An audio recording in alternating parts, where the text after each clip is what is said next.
पन्नगे च सुरेन्द्रे च कौशिके पाद संस्पृशि निर्विशेष मनस्काय श्री वीरस्वामिने नमः।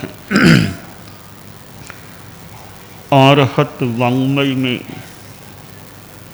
कहा गया है, च इत्ता भारहम वासम चक्रवट्टी महिद्धियो संति संति करे लोए पत्तो गई मनुत्तरम। जैन धर्म में 24 तीर्थंकरों का उल्लेख मिलता है। वर्तमान अवसर्पिणी और इस भरतक क्षेत्र में पहले तीर्थंकर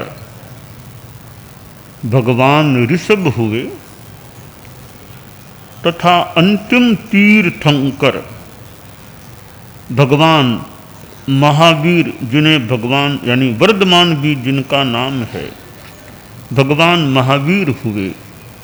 आज से 2500 वर्ष पहले भगवान महावीर भी विराजमान थे। जैन धर्म में संभवतः मनुष्यों में सबसे बड़ा स्थान तीर्थंकर का होता है और अध्यात्म जगत में लगता है अधिकृत बात बताने वाले और एक विशिष्ट पद पर आसीन व्यक्तित्व भी एक सर्वोच्च रूप में या उनसे बड़ा कोई नहीं, इस रूप में तीर्थंकर होते हैं। 24 तीर्थंकरों के होने में बीच बीच में गैप भी रहा है। ऐसा नहीं एक के ठीक बाद दूसरे हो गए, बड़ा गैप भी रहा है। 16वें तीर्थंकर भगवान शांतिनाथ हुए हैं और वे चक्रवर्ती भी रहे थे, फिर संन्यास लिया, साधुपन लिया और तीर्थंकर भी बन गए थे। शांतिनाथ प्रभु के नाम में भी शांति है, शांति शब्द है। आदमी को शांति अभीष्ट होती है, प्रिय होती है, वह शांति में रहना चाहता है, सुख चाहता है। सुख यानी शांति, शांति और सुविधा या सुख और सुविधा। हम शांति को छोड़ के सुख शब्द पर आ जाएं। सुख सुविधा, सुख सुविधा, सुख और सुविधा में मैं अंतर करता हूं। शास्त्र में सुख के लिए कहा गया है, जे निर्जीर्ण से सुहे। हमारे पाप कर्म और निर्जीर्ण हो जाते हैं, फिर जो भीतर में उभरता है, उपलब्ध होता है, वह सुख है। सुख का संबंध भीतर से है, कर्मों की निर्जरा से है, और सुविधा का संबंध भौतिकता से है। यानी सुख अध्यात्म से संबंधित है, आध्यात्मिकता से संबंधित है, और सुविधा भौतिकता से जुड़ी हुई है। एक अध्यात्म का मार्ग है स्पिरिचुअलिज्म का, और दूसरा भौतिकता मेटेरियलिज्म का मार्ग है।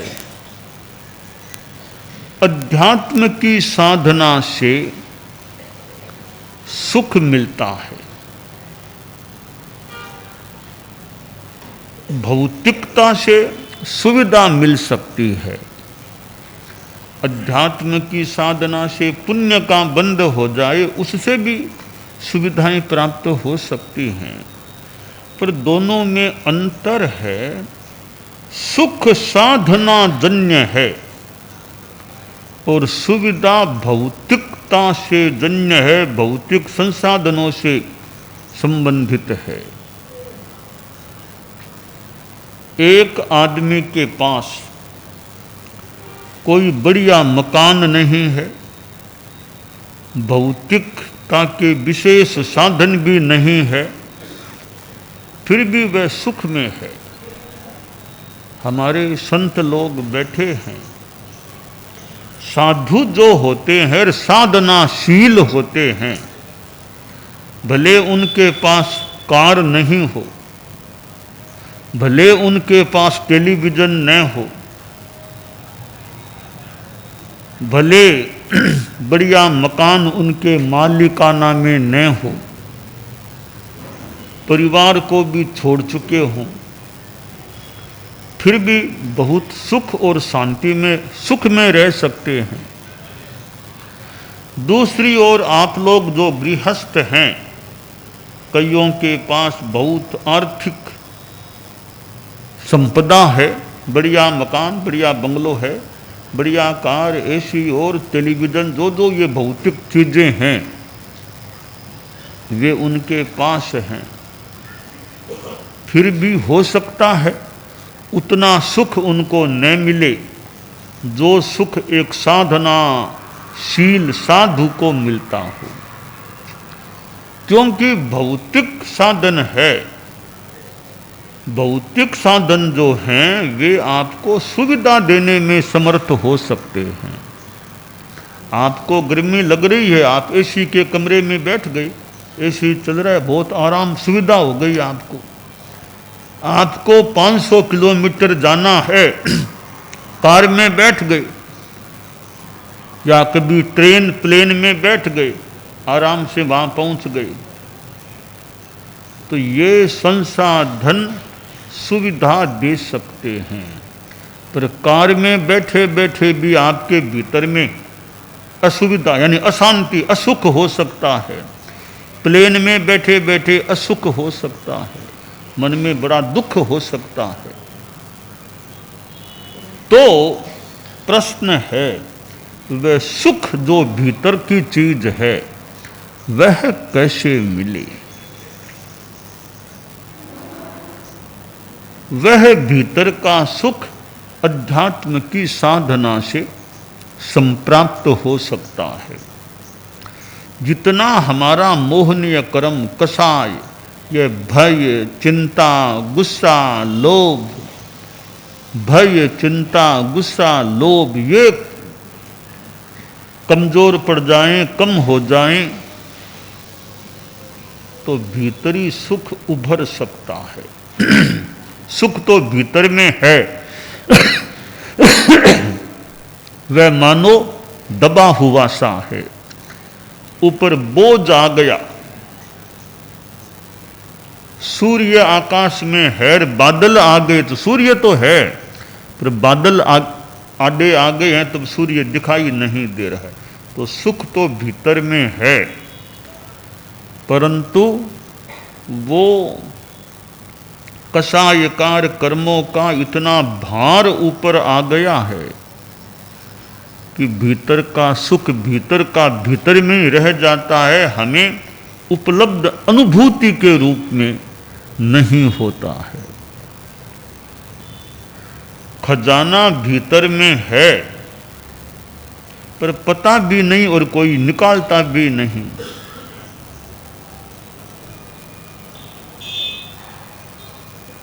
राजा ने पीछे की व्यवस्था की, राजा का तो देहावसान भी हो गया। बाद में युवराज था, वह राजा बन गया। 5-10 साल बीते, थोड़ी राज्य में स्वयं राजा के भंडार में भी आर्थिक कमी आ गई, तंगी आ गई। राज्य के संचालन में भी कुछ कठिनाई आने लगी। तो नया जो राजा बना था, कई वर्षों से राज्य संभाल रहा था, सोचा अब क्या करें, कुछ आर्थिक कठिनाई आ रही है। मंत्री से कहा भाई कोई देखो, कहीं कोई कागजात कुछ हो, कोई लिखा हुआ हो, देख लो कहीं कोई चीज़, या कहीं कोई किसी को दिया हुआ हो, रखा हुआ हो। तो पिता के जो लिखे हुए कागज थे उनको देखा गया, तो एक पत्र में लिखा हुआ था कि मेरे युवराज के लिए यह संदेश है कि कभी आर्थिक कठिनाई आ जाए तो खाटू और मकराना के बीच में खोद लेना, तुम्हें संपत्ति मिल जाएगी। मंत्री ने कहा साहब लिखा हुआ तो है, खाटू और मकराना के बीच में खुदवा लेना, तुम्हें समाधान मिल जाएगा। भी आर्थिक तंगी तो आ ही रही है, एक बात तो तंगी तो है। खाटू तो मारवाड़ में उधर है, राजस्थान में उधर खाटू, बोरावड़ के पास मकराना, और वो आपस में कुछ दूरी भी है। कभी खाटू मकराना में जाके बीच में कहाँ खोदें, इतने किलोमीटर की दूरी है, कहाँ खोदें, यह तो मुश्किल बात है, कहाँ खोदेंगे। कभी खाटू मकराना के बीच में कहाँ जाएं, कहाँ खोदें। तो मंत्री जो थे उन्होंने कहा महाराज खाटू जाकर के मकराना के बीच में खोदें, ये बात तो नहीं बैठती, और कुछ इसकी खोज करनी चाहिए। तो एक पूर्व मंत्री थे, इस मंत्री से पहले के मंत्री बहुत बूढ़े हो गए थे, 100 के निकट पहुंच गए थे। उनसे वो मंत्री मिला कि आप तो हमसे पुराने मंत्री जी रहे हुए हैं, तो ये पत्र में लिखा है कि भी आर्थिक तंगी आ जाए तो खाटू मकराना के बीच में खुदवाई कराना, समाधान मिल जाएगा। अब खाटू मकराना में कहाँ बीच में कौन सी जगह खोदें, ये आप कुछ आइडिया आपने कभी सुना हो, या कभी हमारे वर्तमान राजा के पिताजी की आप बड़े निकट रहे थे, कोई जानकारी हो तो। कहाँ मुझे जानकारी है बात की, मेरे साथ राजा जी की बात हुई। यह पत्र जो लिखा था ना, तो मेरे सामने ही लिखा था उन्होंने, यह पत्र बहुत पुराना पत्र है। आप कुछ इस बारे में बताइए, कहाँ खोदना चाहिए। तो मैं आता हूँ, महल में आता हूँ। बहुत वृद्ध अवस्था के थे, जैसे तैसे अपने घर से कोई रथ आदि में उनको बिठाया गया, और वो मुश्किल से महल में पहुँचे। नए वर्तमान राजा से मिले, राजा ने भी नमस्कार किया, आप तो बहुत पुराने हैं, बहुत उम्रदराज भी हैं, तो ये बात आपको पता चल गया होगा कि ये हमारी समस्या की खाटू मकराना के बीच कैसे कहाँ खोदना। तो कहा आप चिंता न करिए, पत्र मेरे सामने लिखा था महाराज ने, और वो खाटू मकराना की बात मेरे सामने ही हुई थी। तो आप बताओ क्या क्या बात है। कि देखिए आपके महल के एक तरफ एक आंगन है, हाँ वो पीछे एक आंगन है, उसमें एक तरफ तो खाटू का वो पत्थर है, एक मकराना का पत्थर है। एक तरफ खाटू का और एक तरफ मकराना का पत्थर है, उसके बीच में आप खोदिए। इसका मतलब खाटू मकराना, खाटू के पत्थर और मकराना के पत्थर के बीच में खोदिए, वहां मिलेगा। तो वो वृद्ध मंत्री जी भी वहां गए, मजदूरों को बुलाया और थोड़ा गहराई खुदवाई की और गहरे में खोदा, तो सोने का और का हीरों का भंडार वहां पड़ा था। कितना सोना और कितने कीमती हीरे वहां पड़े थे। तो नए राजा ने देखा इतना भंडार पड़ा है, इतना, तो का सारा अभी क्यों हमारा थोड़े से ही काम हो जाएगा, कुछ हीरे कुछ सोना निकाल लिया, बाकी वापिस का बंद कराओ इसको, फिर कभी काम आएगा, अपने इतने से काम हो जाएगा। तो अब भीतर में खजाना है तो ढका हुआ है, वो ज्ञान हो भी भीतर में खजाना है, और कहाँ खोदें तो कहाँ क्या मिले। तो सुख है वो हमारे भीतर में है, अब उसको प्राप्त करने का सम्यक प्रयास हो। यह ऊपर आवरण आ गया, भय, चिंता, मोह, कर्मकार, कर्मोकार, गुस्सा, लोभ, ये थोड़ा आवरण कम हो जाए तो वो भीतर का सुख मिल सकता है। आदमी के मन में दुख होता है और ऊपर से कई बार आदमी मुस्कुराता है, हंसता है, भीतर में दुखी होता है। कि ऊपर तो दिखावटी रूप में क्या लोगों से मिलते तो हंस लेते हैं, कि भीतर में तो दुख है, चिंता है। ठीक, इतना भी ठीक मान लें, कम से कम बाहर तो दुख नहीं आया ना है, वो भीतर में ही पड़ा है। बाहर से तो हंसते मुस्कुराते मिलते हैं लोगों से, इतना भी एक अंश में ठीक ही मान लें। इतनी तो क्षमता है ना, दुख को बाहर आने न दे, भीतर का भीतर में ही पड़ा है।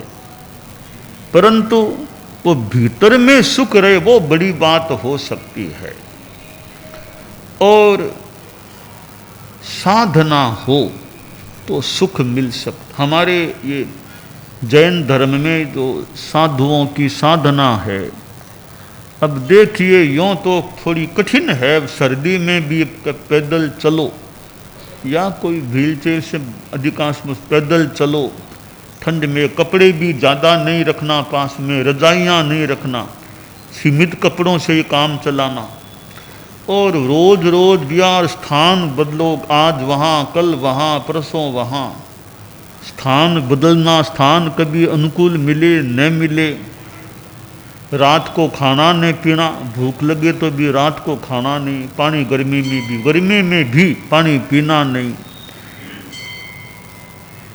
और भी अनेक बातें हो सकती। यह कुछ कठिनाई, न एसी में मान लो रहना, न हीटर चला करके यूँ सामान्यतया रहना, तो कठिनाई का जीवन। पर साधना है तो भीतर में सुख रह सकता है। ठीक है, जितनी साधना होगी उतना सुख मिल सकेगा। तो हम भय को छोड़ दें, भय न रहे, चिंता न रहे, गुस्सा न आए, लोभ न हो, तो संभव है हमें भीतर का सुख प्राप्त हो सकता है। कुछ कठोर जीवन जीने का अभ्यास हो जाए। आज विद्या संस्थान कितने कितने विद्यालय महाविद्यालय चलते हैं। विद्यार्थियों को भी ज्ञान के साथ अच्छे संस्कार मिले कि जीवन कैसे जीना, गुस्से पर भी कंट्रोल रखना, हिंसात्मक भाव न जागे और निर्भीकता भी रहे, ईमानदारी के प्रति आस्था हो। एक ईमानदार आदमी है वो कितना सुखी रह सकता है। बेईमान है, बात बात में चिंता रे, पकड़ा जाऊंगा तो वहाँ गिरफ्तार हो जाऊंगा तो वो हो जाएगा तो रेड पड़ जाएगी, तो कितनी चिंता। ईमानदार है, साफ सीधा सपाट रास्ता है ईमानदारी का। सवेरे पूछो तो वही बात है और शाम को पूछो तो वही बात है। झूठ बोलने वाला है, बेईमान आदमी है, कभी कुछ कह दिया फिर उसको छिपाने के लिए और झूठ बोल गया, फिर और झूठ पर झूठ, तो उसके दिमाग में तनाव, अब क्या जवाब दूं, अब क्या जवाब दूं। झूठ है तो झूठ को कैसे ढकूं। परंतु कई बार वो पाप का घड़ा फूट जाता है। एक बार तो झूठ साच कर, काम सार ले आप रो। एक बार तो झूठ साच कर, काम सार ले आप रो। मोड़ो बेगो फूट्या सरसी, घड़ो भरी जा कापरो।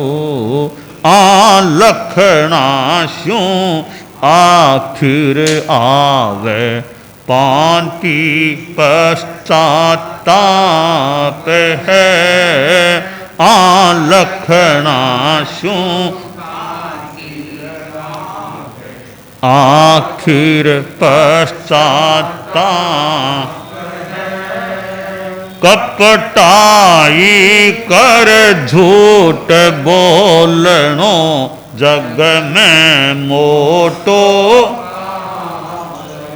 सत्य सत्यवादिता सधन थास्यूं तो रह चाक है कपटाई कर झूठ बोलनो जग में मोटो।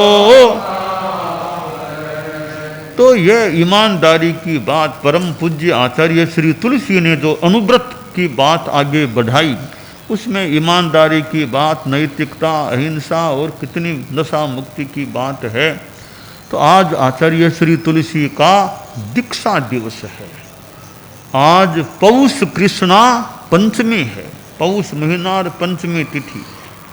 आज के दिन आचार्य श्री तुलसी ने लाडनू में अपने गुरु परम पूज्य कालूगणी के पास यह संन्यास साधुत्व की दीक्षा ग्रहण की थी।